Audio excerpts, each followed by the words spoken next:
Hello મિત્રો, આજે બનાવવાનું હતું શીંગ ભજીયાનું શાક. તો અહીંયા મેં 15 થી 20 કળી લસણ લઈ લીધું છે. એને ખલમાં નાખી થોડું મરચું નાખી એની ચટણી બનાવી દઈશું. એની ચટણી બની જાય પછી એમાં થોડું પાણી નાખી એને એકદમ ઢીલી કરી દઈશું.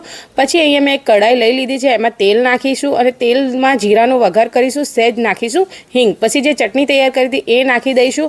આનાથી એકદમ સરસ અરોમા આવે છે. પછી એમાં તેલ છૂટે ત્યાં સુધી એને પકવી અને પછી ડુંગળી નાખીશું. ડુંગળી સોફ્ટ થાય એના પછી નાખીશું ટમેટા સોફ્ટ કરવા માટે આપણે ઉપરથી થોડું મીઠું નાખી દઈશું, જેથી સહેજ જ નાખવાનું છે કારણ કે સિંગ ભજીયામાં પણ ઓલરેડી મીઠું હોય છે.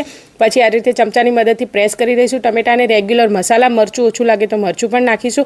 ગ્રેવી કરતાં આ રીતે કરવાની મજા આવે છે. અને પછી થોડો પાઉંભાજી મસાલો પણ એડ કર્યો તો પાણી નાખી થોડું દૂધ ચડી જાય પછી એમાં નાખીશું સિંગ ભજીયા મિક્સ કરી દઈશું.